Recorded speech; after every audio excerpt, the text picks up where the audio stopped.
Let's get to the top stories. This hour, it's tension over Taiwan.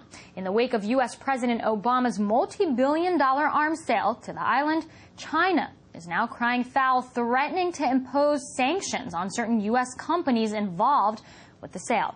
Well, joining me now with more, Philippe de Leon from Trade Connections International. Thank you for being here. So, ironically enough, just last week you were here talking about what could happen if this arms deal was to go through.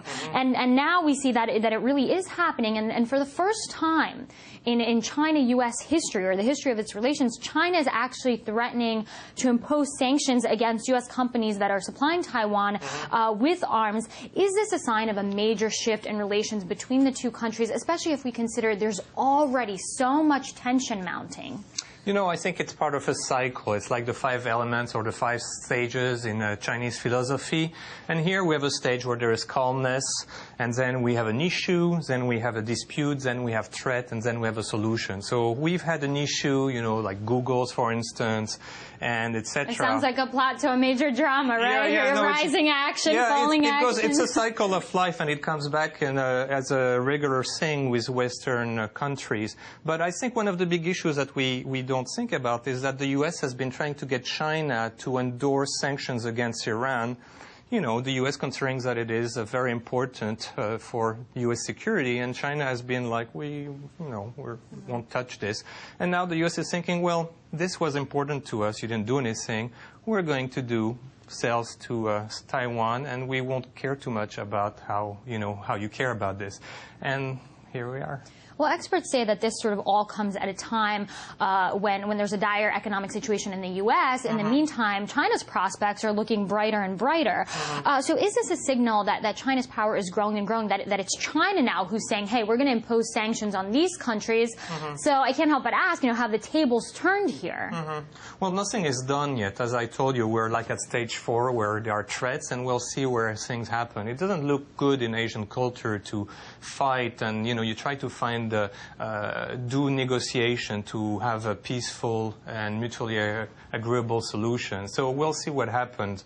I don't know for now, but it wouldn't foster a good image of China in the word business, in the word, the word of business. But which U.S. companies would be most affected if the sanctions were to be placed? Those that would be affected would be primarily those that are involved with those arm deals, and I think in particular of those involved in telecommunication, because, we said we're going to sell helicopters and ships and Patriot missiles, but also telecommunication system. And I think U.S. companies could have a lot to lose in that. Boeing may be one of them that I've been reading here and there. It would be speculation. I don't know. I mean, if keep in mind that China needs all those companies. They need the equipment. If they have a boycott or sanction some companies, they will have to find it somewhere else. That technology may not be available, it may be more expensive, or you may waste a lot of time trying to get that technology, because, if you break a contract, it's just, you don't break a contract and that's it. You have to pay penalties. So there are consequences. So I think the Chinese will think carefully about it.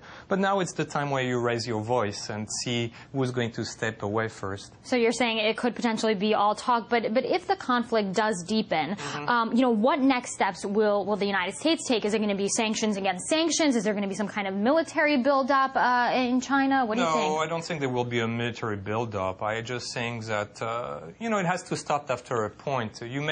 Each country is going to make its point, and after, we've said... But how far? The question is how far is each country far enough that it annoys everybody, but to a point where, if you look at the statement of the Ministry of Foreign Affairs of China, they talk about mutual relationship, collaboration. If you look at the U.S. State Department, they talk about collaboration and how important our collaboration and working together is, how critical it is. So I think this will be the main thing they will keep in mind. Eventually, we will have to work together and put this behind. But in the meantime, let's fight and see who yields first some, space. Well, you did mention, the nuclear issue earlier, and I can't help but wonder, could this tug of war sort of block cooperation on the nuclear issue, on issues like trade, cyber warfare? We've seen that really in the news a lot. I mean, are there going to be other repercussions to this? Regardless of if China takes action, it might all be rhetoric, but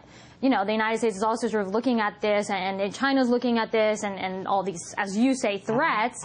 What effects could they have on other areas of negotiations? Well, you know, this is one topic. There are a lot of other things that are happening, like military collaboration or fighting hacking. In fact, the Chinese authorities have said we are the victim also of hacking, so we want to work towards fighting this problem. So other areas that can be affected, I can't say for sure. I think, you know, it will be a big, major thing, and then it will settle down. I think the idea, it's exciting, of course, for the press to see is there going to be something like that, but, you know, in the end, it doesn't pay off, and the U.S. and China have so much to gain from working together that they're not going to take it to a level where they're going to arm the relationship for years to come. Well, certainly exciting, and we're going to wait and see how exciting indeed it I'll might see get. next week or next week. We'll see. We'll definitely have you back, Philippe de Leon.